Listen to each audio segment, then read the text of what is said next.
राखी के आइले परबिया त दिना नियर आइले नु हो। राखी के आइले परबिया त दिना नियर आइले हो।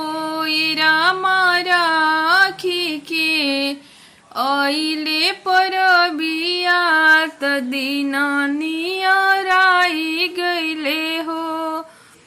रामा राखी के आइले परबिया त दिना नियर आई गइले हो। सासू जे मारेली मेहनावा तयवरु मेहनावा नु हो। सासू जे मारेली मेहनावा तयवरु मेहनावा नु हो। बहुआ राखी के आइले परबिया भैयवा कहिया आई हना हो। बहुआ राखी के आइले परबिया भैयवा कहिया आई हना हो। का हम कही तोहे सासु तयवरु में सासु नु हो। का हमें कही तोहे सासु तयवरु में सासु नु हो। सासु भाई मोरो नाही आई हन भाई मोरो नाही आई हन हो। सासु भाई मोरो नाही आई हन भाई मोरो नाही आई हन हो।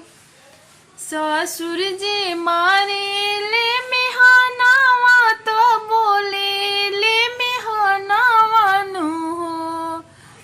ससुर जे मारो ले मेहनावा तो बोलो ले मेहनावा नु हो। बहुआ राखी के दिन नियर आइले भैयवा कहिया आई हना हो।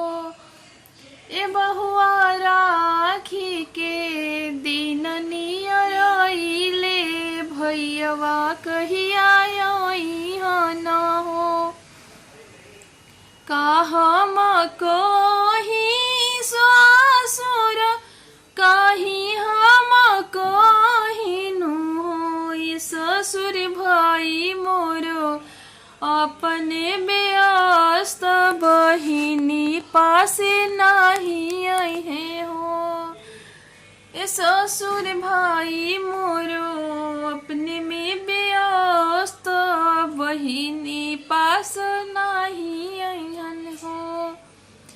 राखी के दिन नियर आइले त राखी के त्योहार नु हो। राखी के दिन नियर आइले त राखी त्योहार नु हो। रामा राखी के आइले परबिया भैयवा कहिया आई हना हो। रामा राखी के आइले परबिया भैयवा कहिया आई हना हो। अखिया से ढारी लालो रामा तय अखिया से लोरा बहे हो। अखिया से ढारी लालो रामा तय अखिया से लोरा बहे हो। भैया अब की बोरा मोरा लाज रखी है त राखिया में आई हना हो। भैया अब की मोरा मोरो लाज रखी है त राखिया में आई हना हो। सासू जे मारेली मेहनावा त ससुर मेहनवा मारे हो। सासू जे मारे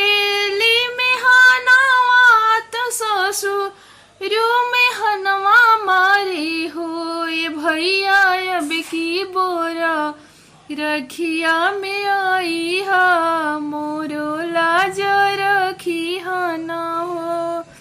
ए भैया अब की बार रखिया में आई हा, मोरो लाज रखी हा ना हो।